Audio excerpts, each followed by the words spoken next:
الحمد لله رب العالمين والصلاة والسلام على سيد المرسلين أما بعد فأعوذ بالله من الشيطان الرجيم بسم الله الرحمن الرحيم پڑھیے الصلاة والسلام علیک یا رسول اللہ وعلى آلك وأصحابك يا حبيب الله الصلاة والسلام عليك يا نبي الله وعلى آلك وأصحابك يا نور الله.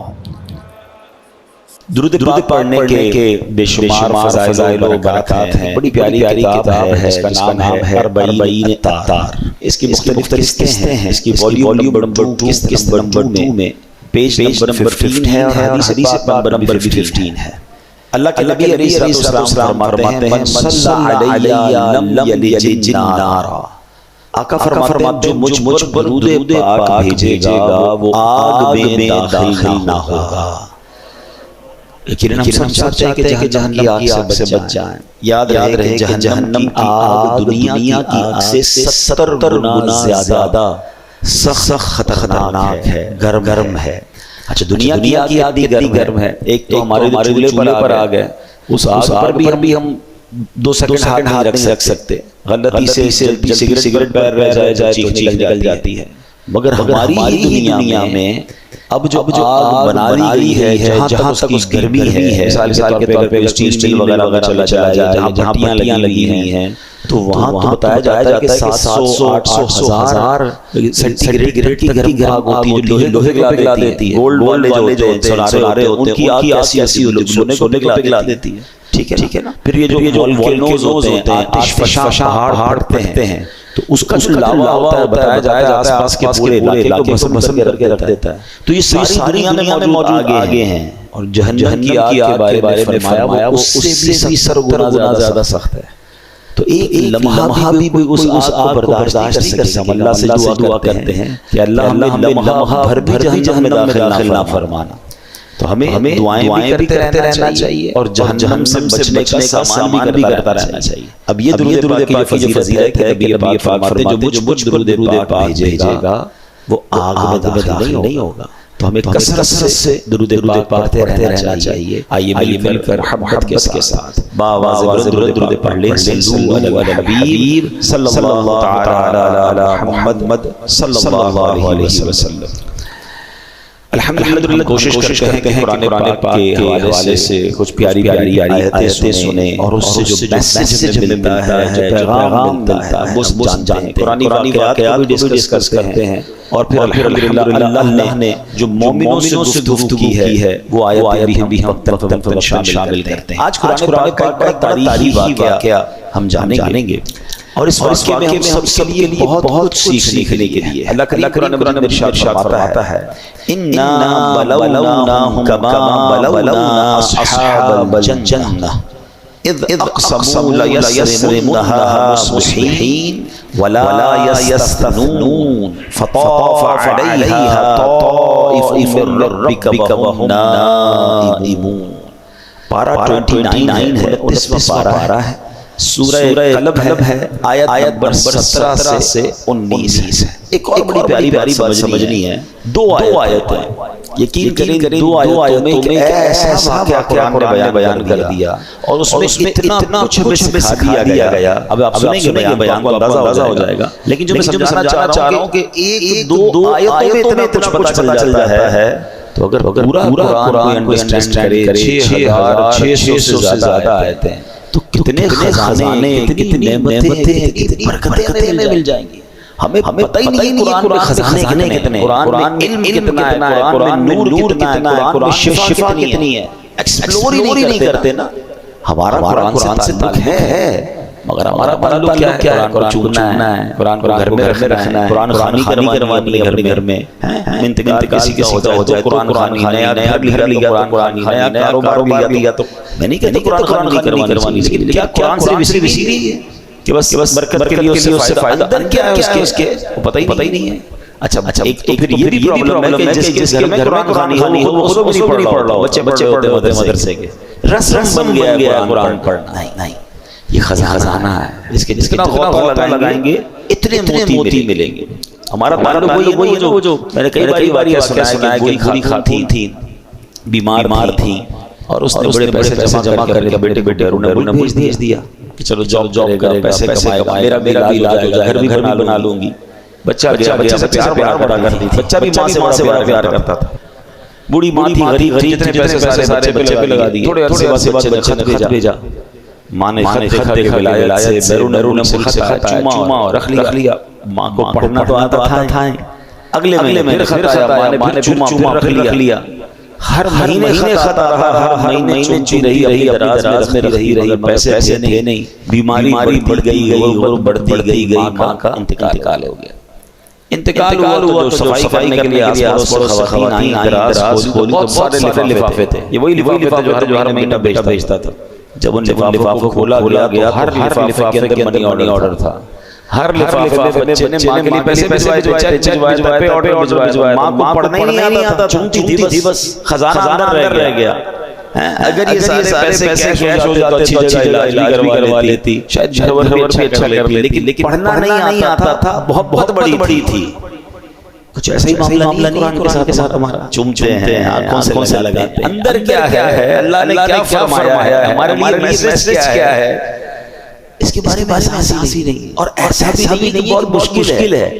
ہاں اگر آپ کوئی کہے جناب قرآن عربی میں ہے، ہم سے سیکھیں. علماء نے اس اردو میں ترجمے کیے، یہ تفسیریں کتابیں لکھی، تھوڑا تو نکال لینا. ماشاءاللہ دعوت اسلامی والے تو پکار کرتے ہیں، آؤ بھائی مدرسے میں آدھا گھنٹے کے لیے آ جائیں، رات کو آ جائیں، صبح آ جائیں. امام صاحب بیٹھے ہوتے ہیں، امام صاحب تھوڑا سا قرآن سکھا، تھوڑا پڑھنا تو شروع کریں. اور پھر دیکھیں کتنا سیکھنے کو ملا. ماشاءاللہ بلکہ اب تو ہماری تفسیر قرآن آڈیو میں موجود، سننا شروع کرتے پڑھ نہیں سکتے، سب فری ہے. بٹ بات یہ ہے کہ اسی موبائل سے دنیا بھر کی ویڈیوز دیکھنی ہے، اسی موبائل سے دنیا بھر کی ریلز دیکھنی ہے، تھوڑا سا نکال کر تفسیر قرآن نہیں سننی ہے. تو پھر قصور کس کا ہے؟ ہم اپنے ساتھ زیادتی کر رہے ہیں. اب آئیے میں آتا ہوں قرآن کے یہ خوبصورت اور عبرت انگیز بہت ہی زیادہ جس کو کہتے ہیں بندے کو ہلا دیتا ہے واقعہ. اگین ود 2 آیات. اچھا کیا فرمایا اللہ کریم نے قرآن میں؟ اس کا ترجمہ پہلے سمجھتے ہیں. بے شک ہم نے انہیں جانچا. ترجمہ کون سا ہے؟ بڑا آسان ترجمہ قرآن، آسان ترجمہ قرآن، کنز العرفان. ٹھیک ہے.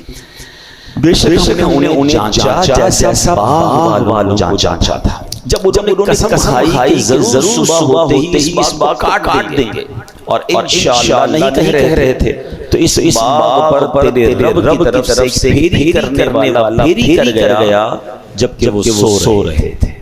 اب یہ تو ہو گیا 2 آیتوں کا ترجمہ. اب اس کے پیچھے تفسیر ہے کہ کیا معاملہ تھا. تو علماء کرام آیات کی تفسیر میں فرماتے ہیں یمن کا ایک شہر ہے جس کا نام ہے صنعاء. ٹھیک ہے. اس شہر کے رہنے والا ایک بڑا نیک تھا اور بڑا سخی بھی تھا. اس کے پاس ایک خوبصورت باغ تھا. اس شخص کا فارمولا یہ تھا کہ باغ کے جتنے بھی پھل خود بخود زمین پر گرتے تھے، فقیروں کو کہتا ہے یہ سارے تمہارے اٹھا لو. اور جب باغ کے پھل توڑے جاتے تھے تو درختوں کے نیچے کپڑے بچھا دیے جاتے تھے. جو پھل گر جاتے تھے توڑتے ہوئے یا ہاتھ سے نکل جاتے تھے تو وہ بھی فقیروں کو دے دیتا. جو خالص اس کا اپنا حصہ بنتا آخر میں سلیکٹ کر کے جو اپنا مال نکلتا، اس کا بھی 10واں حصہ فقیروں کو دیتا تھا. یعنی ایسا سخی تھا کہ اللہ کی راہ خرچ کرنے کا اس کا بڑا شوق. اللہ نے اس کے باغ بڑے پھل لگائے، بڑے جناب ترقی بہت خوبصورت باغ. اب اس بندے کا ہو گیا انتقال. ٹھیک ہے. جب انتقال ہوا اس کے 3 بیٹے تھے. بیٹے تھے کنجوس، باپ تھا سخی، بیٹے تھے کنجوس. تو اب انہوں نے سوچا والد ہمارے والد اکیلے ہی سخاوت کر لیا کرتے تھے، فقیروں کو اتنا مال دینے کے بعد بھی ان کا مال بچ جاتا تھا. ہم 3 ہیں نا، 3 فیملیز ہیں، ہمارے بچے ہیں، ہماری بیویاں ہیں، تو اور مال کی ضرورت ہے نا. اب اگر ہم اس طرح سخاوت کریں گے تو پھر ہمارے لیے تو نہیں بچے گا. تو بہتر یہ کہ ہم سخاوت نہ کریں. اب ایک رات پتہ چلا کہ باغ کے پھل گئے ریڈی ہیں. اچھا فقیروں کو بھی پتہ چل جاتا تھا کہ بھئی باغ کے پھل اتریں گے تو صاحب مال بانٹے گا, تو وہ بھی جب لگا کے پہنچ جاتے تھے. تو ان بیٹوں نے پلان کیا کہ کل فقیروں کے پہنچنے سے پہلے, محتاجوں کے پہنچنے سے پہلے ہم چلتے ہیں اور وہاں جا کر پہلے سارا ہی مال ہم نکال لیتے ہیں, ہم اب کسی کو بھی نہیں دیں گے. قرآن کیا کہتا ہے, اذ اقسموا لیصرمنها مصبحین, جب انہوں نے قسم کھا لی کہ ہم ضرور صبح ہوتے ہی اس باغ کو کاٹ دیں, اس سے پہلے کہ محتاج فقیر آئیں اپنا مال لے کے ہم نکل جائیں. اب جب قسمیں کھائیں تو ارلی مارننگ, صبح اندھیرے, اور باغ پر پہنچے, کسی کو پتہ نہ چلے. بڑے جوش تھے. اب قرآن کہتا ہے پلاننگ کر رہے تھے, مگر انہوں نے انشاءاللہ نہیں کہا تھا, ولا یستثنون. پلان تو تھا مگر کیا انشاءاللہ نہیں کہہ رہے تھے, اپنی پلاننگ کر رہے تھے. کنجوسی تو اللہ پسند نہیں ہے, سخاوت اسے پسند ہے نا. کنجوسوں کو ذلت ملتی ہے. اب کیا ہوا, اتنے پرجوش تھے, صبح جلدی اٹھے اور راستے میں ایک دوسرے کو کیا کہہ رہے تھے, وہ بھی قرآن بتا رہا ہے, اللہ يدخلها اليوم علیکم مسکین, کہ ہرگز کوئی مسکین تمہارے بارے میں نہ آنے پائے. یعنی غریبوں سے نفرت, ان کو نہیں آنے دینا, سارا مال ہم سمیٹ کے نکل جائیں گے. اچھا جناب جلدی چلیں. اب جب جیسے ہی وہاں پہنچے تو حیران ہو گئے کہ پورا باغ جل چکا ہے, پورا تباہ ہو چکا تھا. راتوں اس میں کوئی آگ لگی. ان کا پلان صبح سارے پھل اتارنے ہیں, اور جب صبح پہنچے جو باغ لگا ہوا پھلوں سے سارا جل گیا. اب کیا کہتے ہیں, بے شک ہم ضرور راستہ بھٹک گئے. بھائی کہتا ہے کسی اور کی باغ میں گئی, ہمارا نہیں ہے. دیکھو تو صحیح کوئی مسٹیک تو نہیں ہوئی, ہمارے باغ بڑے تھے تو پورا باغ ویران جلا ہوا. جب غور کیا پتہ چلا نہیں, کسی اور کے باغ میں نہیں ہے, یہ تو ہمارا ہی ہے. ٹھیک ہے. اب قرآن کیا کہتا ہے, وہ کہتے ہیں بل نحن محرومون, بلکہ ہم محروم ہو گئے. بھٹکے نہیں ہیں, راستہ چینج نہیں ہوا, ہمارا ہی باغ ہے, بربادی ہو گئی. کسی سوچوں نے کب سراہا, وہی ہوا جو خدا نے چاہا. جو اختیار بشر پہ پہرے بٹھا رہا ہے وہی خدا ہے. کوئی تو ہے جو نظام ہستی چلا رہا ہے, میرا خدا ہے. میرے پیارے اسلام, کس قدر اس واقعے میں درس موجود ہے. سب سے پہلے اللہ پاک کی قدرت کے متعلق سبق سیکھیے نا, کہ کتنا ایسا ہوتا ہے جب آپ چاہتے ہیں یہ ہو جائے گا, وہ ہو جائے گا, یہ کر لوں گا, وہ کر لوں گا, یہ میری پلاننگ. ہوتا وہ نہیں ہے, ہوتا وہی ہے جو رب چاہے. اللہ قرآن فرماتا ہے تم کچھ نہیں چاہ سکتے مگر یہ کہ اللہ چاہے جو سارے جہان کر رہا ہے. یہ بات ماننی پڑے گی کہ جو رب نے چاہنا ہے نا, ہونا وہی ہے. انسان چاہتا ہے میرا فیصلہ, میرا ڈیسیژن, میری پلاننگ, کچھ بھی کر لیں. ہاں, اللہ جو چاہے گا وہی ہوگا, وہی خالق, وہی مالک, وہی قدرت والا. امام جعفر صادق رضی اللہ عنہ کا قول سنیے, کہتے ہیں اپنے ارادوں کے ٹوٹنے سے میں نے رب کو پہچان لیا. یعنی جو میں چاہتا ہوں نہیں ہوتا, اس کا الٹ ہو جاتا ہے. اس سے مجھے معلوم ہو گیا کہ کوئی تو ہے جو میرے ارادوں پہ پہرا لگا رہا ہے, وہی خدا ہے. ایسا ہوتا ہے ہمارے ساتھ, ٹکٹ بک ہو جاتی ہے, آگے کی پلاننگ بھی بک ہو جاتی ہے, ادھر کسی ملک میں جانا ہے, کسی شہر میں جانا ہے, کس سے ملنا ہے, ساری پلاننگ بک ہے. مگر اچانک کوئی ایسا معاملہ ہوتا ہے, سارا سفر ہی کینسل ہو جاتا ہے. پلاننگ تو جانے کی تھی, کیوں نہیں ہوا. بہت کچھ زندگی میں آپ کے ساتھ ایسا ہوا. بات یہ ہے, اب دو چیزیں ہیں, میں نے پلاننگ کی اور نہیں ہوئی. اب ایک طریقہ تو یہ چیخنا شروع کر دوں, چلانا شروع کر دوں, کسی کو شروع کر دوں, اور دوسرا اس پورے واقعے سے عقل مند یہ ہے کہ سبق لوں کہ یہ میرے رب کا فیصلہ ہے. اپنی اوقات پتہ چلنی چاہیے. پنجابی میں لذت پتہ جانا چاہیے کہ میں کچھ نہیں ہوں, میرا رب سب کچھ ہے. ایسے موقعوں پر مزید اللہ کی قدرت کو جاننا چاہیے, عاجزی اختیار کرنی چاہیے, اور دل کو مطمئن بھی کرنا چاہیے. نہیں ہوا تو یہی بہتر ہوگا. حضرت امام اعظم حنیفہ رحمۃ اللہ تعالی کتنے بڑے بزرگ ہیں, کہتے ہیں خدا کے وجود کی کسی نے سوال کیا, خدا کے وجود کی دلیل دیجیے, بتائیے خدا ایگزسٹ ہے, خدا موجود ہے. فرمایا آدمی چاہتا ہے میرے گھر بیٹا پیدا ہو, مگر بیٹی پیدا ہو جاتی ہے، اس سے پتہ چلتا ہے کہ جس کا ارادہ جس کی مرضی دنیا پر نافذ ہے وہی خدا ہے۔ ارادے بہت ہیں، پلاننگ بہت ہے، مگر ہمارے ارادے سے الگ چیز ہو جاتی ہے۔ یہی تو بتا رہا ہے تمہاری مرضی اس دنیا میں ہے، خالق ہے، مالک ہے، بلکہ دنیا کا مالک ہے، وہی خدا ہے۔ ابھی حال کی بات ہے، کسی ملک کا ایک شخص تھا جو خود کو ملک الارادہ، مرضی کا بادشاہ کہتا تھا، مسلمان تھا بیچارہ۔ کیا ہوا؟ بیچارے پھیپھڑوں کا کینسر ہوا، اس کا انتقال ہو گیا۔ تو یہ جو ہوتا ہے میں کر میرا فیصلہ، میرا ڈیسیژن، میری پلاننگ، سب کچھ جناب ہے، کچھ بھی نہیں چینج ہوگا، یہ نہ کہا کرو۔ پلاننگ کرنا چاہیے، مگر انشاءاللہ بھی کہتے رہے، اور ساتھ ذہن میں یہ بات رکھے رب نے چاہا تو ہوگا۔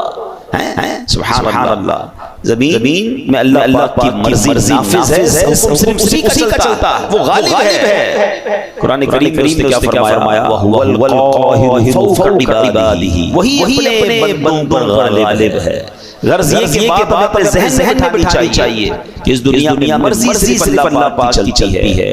ہمارے چاہیے کہ طاقت عہدے مال و دولت وغیرہ کے غرور نہ آیا کریں، اللہ پاک کے حضور سر جھکا کر رکھیں۔ ان باغ والوں کا جو بڑا عیب کیا بیان ہوا، پوشیدہ اسباب کی وجہ سے باغ تباہ ہو گیا، ان کا ایک عیب یہ تھا لا یستثنون، انشاءاللہ نہیں کہہ رہے تھے، انہوں نے اپنے آپ پر بھروسہ کیا، تو کیا ہوا؟ جل گیا، سب تباہ ہو گیا۔ لولا تسبحون، تم تسبیح کیوں نہیں کرتے؟ اے میرے پیارے اسلامی بھائی، اللہ کا نام لینا چاہیے، اللہ کی مرضی پر یقین ہونا چاہیے۔ اللہ اکبر۔ یہاں ایک اور آیت آپ کے سامنے پیش کروں گا، اور یہ آیت اتنی کمال کی ہے، اگر یہ سمجھ آ جائے نا تو زندگی میں جو کام نہیں ہو، جس کی وجہ سے ہم ڈپریشن کا شکار ہو جاتے ہیں، کنفیوز رہتے ہیں، پریشان رہتے ہیں، یار یہ کیوں نہیں ہوا، اتنا پلاننگ تھی، اتنی تمنا تھی، اور بندہ بعض مایوسی کی طرف چلا جاتا ہے۔ میری قرآن پاک کی جو سب سے فیوریٹ آیات ہیں، it is one of most favorite آیات، اس کے ترجمہ آپ پڑھو گے تو یہ بھی پسندیدہ ہو جائے گا، کیونکہ زندگی گزارنے کا اس میں طریقہ مل جاتا ہے، اپنے دل کو بڑی تسلی مل جاتی ہے۔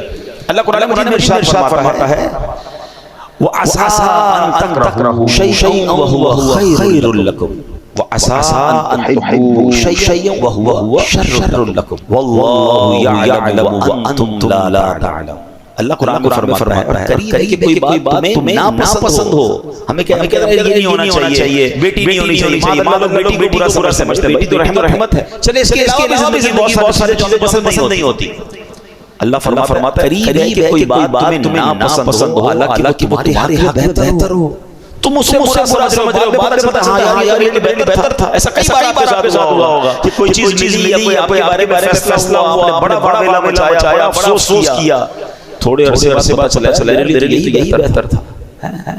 آگے قرآن کہتا ہے وَعَسَىٰ أَن تُحِبُّوا شَيْئًا وَهُوَ شَرٌّ لَكُمْ، اور قریب ہے کہ کوئی چیز تمہیں پسند آئے حالانکہ وہ تمہارے لیے بری ہو۔ بعضوں کہتے ہیں مجھے یہ پسند ہے، یہ نہیں ملتی تو دل ٹوٹ جاتا ہے، اچھا پسند ہے تو حرام طریقے سے حاصل کر رہے ہیں، نہیں ملی بات، کیا پتہ یہ میرے لیے بری ہو، ایسا۔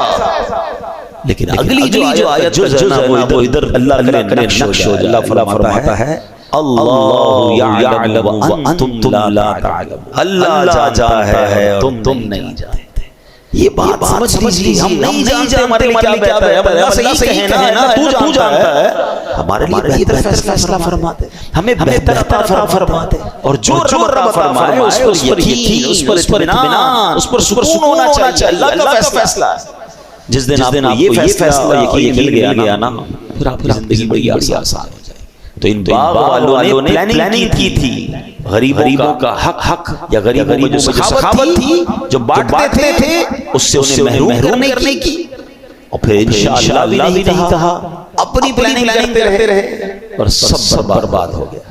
ہمیں اچھا سوچنا چاہیے، بہتر سوچنا چاہیے۔ یہاں قرآن پاک کی اور آیت ہم روزی پڑھتے ہیں، اس سے بھی سیکھنا ہے، اور وہ آیت کیا ہے؟ ایاک نعبد و ایاک نستعین، ہم تیری ہی عبادت کرتے ہیں اور تجھ سے ہی مدد چاہتے ہیں. آیت کے سلسلے میں کیا تربیت کی کہ میں ختم کریں اپنے اندر سے. ہم دنیا میں مالک نہیں محتاج ہیں. اپنی اسی محتاجی کو دل و جان سے تسلیم کر لینا ہی بندگی ہے. جب بندہ دل کی گہرائی سے تسلیم کرتا ہے کہ میں محتاج بے بس بندہ ہوں, اب اس پر لطف کرم کے دروازے کھلنا شروع ہو جاتے ہیں. اب اس پر بارش پہلے ہی ایکسپٹ کرنا ہوتا ہے. میں سب کچھ نہیں, میں کچھ بھی نہیں, میں محتاج مالک تو سب کچھ ہے. ایاک نعبد و ایاک نستعین بندگی کا پیغام ہے. تیری عبادت کرتے ہیں مولا, تجھی سے مدد چاہتے ہیں. یعنی کس طرح کہ اللہ ہاتھ باؤں نے دیے, مگر تیری مدد ہوگی تو ہاتھ چلا پاؤں گا.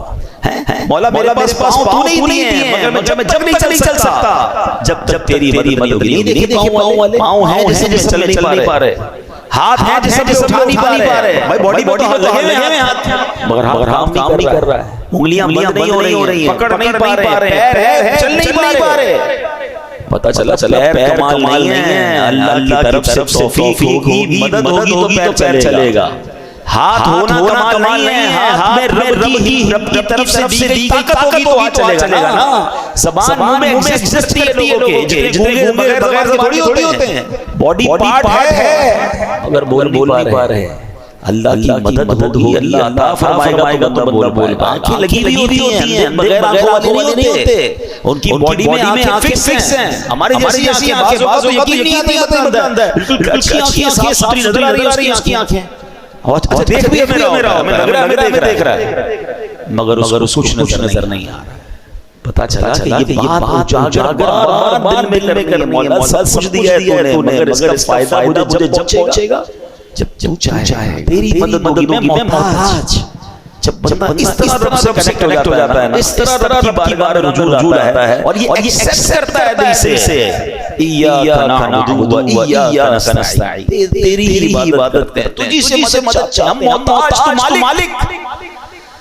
پھر دیکھو کیسے دروازے کھولے. لوگ اپنے آپ کو محتاج سمجھنے کے تیار ہیں. ہاں یہ بڑی گہری بات ہے. اللہ کے آگے میں نے پڑھا کتابوں ایسے لوگ بھی سستے ہوں گے, دعا مانگنے میں شرماتے ہیں کہ یار اتنا بڑا آدمی ہوں کہ میں, لوگ کیا اللہ کے آگے روتے نہیں ہیں, اللہ کے آگے گڑگڑاتے نہیں ہیں. شرم آ رہی ہوتی ہے اسٹیٹس کو دیکھ کر کہ اگر تم دنیا میں کسی مرتبے پر پہنچ گئے اور قبول حاکمین کے آگے سجدہ کرنے میں, گڑگڑانے میں, محتاجی ماننے میں تکلیف ہو رہی ہے, تیار ہو جاؤ, بڑے محتاج بن جاؤ. ارے اس کے آگے تو سبھی محتاج ہیں. کون ہے کائنات میں جس کو مدد کی ضرورت نہیں ہے؟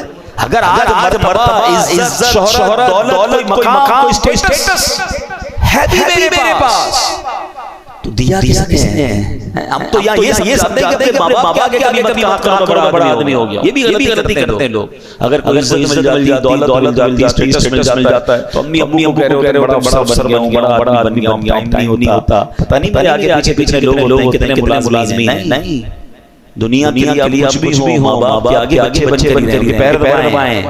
ہاں ان کو یہ نہ کہنا میں بڑا ہو گیا, ان کا بچہ ہی ہوں میں, اور ان کو یہ احساس دلائیں کہ دنیا میں کچھ بھی بن گیا ہوں آپ کے قدموں میں, ہوں آپ کا بیٹا, ہوں آپ کا بچہ, تو عزت ملتی ہے, تو دعائیں ملتی ہیں. ماں باپ پہ بھی افسری چھاڑیں گے.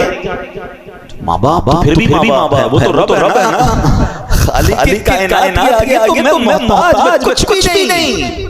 ایکسپٹ کیا اللہ کے آگے گڑگڑا کہا کرو کہ اللہ جو تیری عطا سے ہوں, اور بندہ تیرا ہوں, محتاج تیرا ہوں.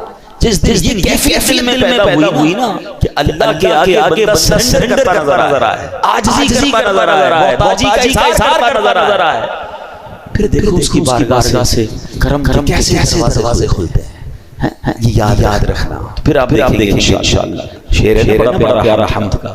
میں ہوں بندہ, تو ہے مولا, کون ہے اپنا اس کے سوا, میں ہوں اس کا, وہ ہے میرا جس نے بنایا اور مجھ کو پالا. یا اللہ میری جھولی بھر دے. تو اللہ کی بارگاہ میں ہمیں یہ انداز اختیار. اب آتے ہیں اس بیان کے اگلے پارٹ کی طرف, اس واقعے کے اگلے پارٹ کی طرف. اس نیک شخص نے تو سخاوت کی، اس کو بھروسہ تھا اللہ پر کہ بانٹوں گا تو کم نہیں ہوگا، بانٹتا تھا فقیروں کو، خوب باغ میں سے پھل دیتا تھا۔ مگر بچوں نے کیا سوچا کہ نہیں ابا تو بانٹتا، ہم بھی بانٹیں گے تو کم ہو جائے گا۔ یہی تو شیطان وسوسہ ڈالتا ہے نا، جب بھی آپ اللہ کی راہ خرچ کریں گے آپ کو شیطان کمی کا تنگی کا وسوسہ ڈالے گا، کم ہو جائے گا۔ تو باپ تو نیک تھا، بچے نیک نہ بن سکے، بچے سخی نہ بن سکے۔ یہاں درس کیا ہے کہ اگر آپ چاہتے ہیں کہ آپ کی نیکیاں بچوں میں باقی رہیں، بڑی گہری بات کہنے جا رہا ہوں، بعض اوقات اپنے گروپ کو دیکھا ہے بڑے سخی ہوتے ہیں، بڑے اللہ کی راہ خرچ کرنے والے ہوتے ہیں، ہوتا کیا ہے کہ جب وہ خرچ کرتے ہیں اپنے بچوں کو نہیں سکھا رہے ہوتے، اپنے بچوں کو نہیں بتا رہے ہوتے، اور وہ نہ بتانے کی وجہ سے باپ تو اپنی زندگی میں نیکی کر رہے ہیں، انتقال کے بعد وہ ساری نیکی کے دروازے بند کر دیتے ہیں۔ آج کل لوگ کہتے ہیں بچے پیسے چھوڑ کے جانا چاہیے، پلاٹ چھوڑ کے جانا چاہیے، اچھی بات ہے، اگر حلال روزی سے کما کر بچوں کو چھوڑنا چاہتے ہیں، لیکن بچوں کو نیک بھی تو بنا کر جائیں نا، سخاوت بھی تو سکھا کر جائیں کہ بیٹا توکل بھی رکھنا، یہ پیسہ ہی سب کچھ نہیں ہے، اللہ کی راہ میں خرچ کرو گے اللہ اور ملٹیپلائی کر دے گا۔ مگر بعض اوقات دانستہ یا غیر دانستہ لوگ بچوں کو کنجوس بنا رہے ہوتے ہیں، بیٹا پیسہ ہی سب کچھ ہے، سنبھال کے رکھنا، خرچ کرنا، پیسہ ہوگا کامیاب ہوگا۔ یہ رانگ تعلیمات ہیں۔ اگر میں جتنے بزرگ مجھے سن رہے ہیں، اب خود سوچیں آپ نے سٹارٹ کہاں سے کیا تھا؟ بہت بڑی تعداد ہمارے یہاں ہوتی ہے جو بہت چھوٹے پیسوں سے سٹارٹ کیا، اللہ نے بڑا اللہ نے بنایا نا آپ کو، آپ پہلے سے پیسے والے نہیں، سارے بہت سارے یہاں سن رہے ہوں گے جب ڈیفنس میں پیدا نہیں ہوئے ہوں گے، چھوٹے علاقے میں اللہ نے دیا، ڈیفنس میں آ گئے، اب بچے ڈیفنس میں بڑے ہو رہے ہیں۔ مثال دے رہا ہوں، پوری دنیا کے لیے مثال ہے میری۔ تو اب بچوں کو یہ نہ کہیں بیٹے تم یہاں رہو گے تو ترقی کرو گے، آپ کے پاس تو کیسے ترقی کر لیا، اللہ چاہے تو غریب کو بھی بنا دے گا۔ مگر اس غربت سے ہمارا جو سفر تھا اس میں آپ کی نیکیاں تھیں، آپ کی کچھ سخاوت تھی، آپ نے اچھے اعمال کیے۔ اگر بچوں میں وہ اعمال نہ اتارے تو یہ امیری سے غریبی کی طرف جا سکتے ہیں۔ اللہ کے ہاتھ میں سب کچھ ہے نا، تو سخاوت سکھائیں، نیکیاں سکھائیں۔ ایک پرابلم کیا ہے کہ لوگ خاص طور پہ چونکہ جب کبھی چیریٹی کے لیے جاتے ہیں تو لوگ ہمیں کسی ینگسٹر سے بات ہو، بیٹا آپ اپنی زکات کس کو دیتے ہیں، ہمیں نہیں پتا کس کو دیتے ہیں، ابو دیتے ہیں، دادا حضور دیتے ہیں۔ اچھا بھائی آپ نیکی کے کام میں خرچ کیا ہمیں کچھ بھی نہیں پتا، وہ دادا حضور کرتے ہیں، ابو یہ غلط کرتے ہیں۔ اگر آپ نوجوان نسل کو انوالو ہی نہیں کر رہے اپنی زکات میں، نوجوان نسل اپنے بچوں کو اپنے پوتیوں کو بتا ہی نہیں رہے کہاں خرچ کرتے ہیں، کیسے حساب کرتے ہیں، تو جس دن آپ کا انتقال ہوگا تو پتہ ہی نہیں ہوگا خرچ کرنا، ان کو لگے گا سارے پیسے ہمارے خرچ کرنا ہے، بھائی زکات دینی، صدقہ دینا، خیرات دینی، یہ سارے نیکی کے دروازے بن گئے۔ یہی تو ہوا نا جو میں نے قرآنی واقعہ آپ کو سنایا کہ باپ سخی تھا، اولاد سخی نہ بنی، پورا باغ جل کر راکھ ہو گیا۔ یہ بات یاد رکھنی، ہم نے غریبوں محنت کر کے امیر بنتے دیکھا، مگر بچوں کی اچھی تربیت نہ کرنے کی وجہ سے ان کے انتقال کے بعد بچوں کو پھر غریب ہوتے دیکھا۔ وہ غریب سے امیر بن گیا کیونکہ محنت کی تھی، اخلاص تھا، نیکی کی، اللہ پر توکل تھا، دعائیں تھی، سخاوت تھی، اسٹرگل تھی۔ بچے تو سونے کا والے پیدا ہوئے، پیسے بھی ملے، تربیت بھی نہ ملی، اسی پیسے کو ذرا جوئے میں لگا رہا ہے، شراب میں لگا رہا ہے، اور بعد سب برباد ہوتے دیکھا۔